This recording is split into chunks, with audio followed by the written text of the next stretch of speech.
Mainly the idea of the redefinition of marriage. I'd like to see a reduction in taxes, and I'd also like to see more security in the country. Those were the reasons local voters made the choice they did last night. Local Conservative MP Merv Tweed was re-elected as part of Stephen Harper's new minority government. Consequently, that kept the local Liberal campaign office, home of regional candidate Murray Downing, fairly subdued.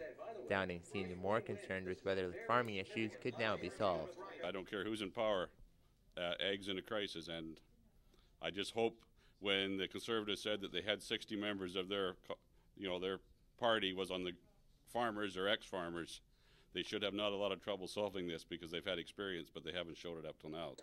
Over at the local NDP headquarters, the mood was far more upbeat after the party managed to come from behind to grab the second spot. NDP candidate Bob Sanft reflected a bit on this, his first campaign. The campaign was really wonderful. It was a great learning experience, and I think we put a lot of very positive interest into this. And I think we've built a lot of support in Brandon Souris, in the city of Brandon, and also in the rural areas. So this is a very exciting day. The day, however, as expected, belonged to Conservative incumbent Merv Tweed, who won Brandon Souris by more than 12,000 votes. Really a humbling experience to put your name out in front of people and then ask them to support you and support the values that you have.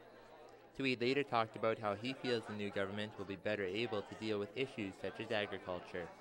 I'm certain that the Liberal government struggled with agriculture because they didn't have a lot of representatives. It's hard at a table when you're the lonely voice.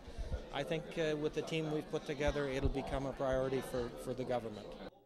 The evening in Brandon ended with local Downing admitting defeat and Sanft making the newly re-elected Tweed a promise. We will be holding your feet to the fire, as the saying goes. For Westman Newsline with photographer Stephen Weisgerber, I'm Jason Kirkshank.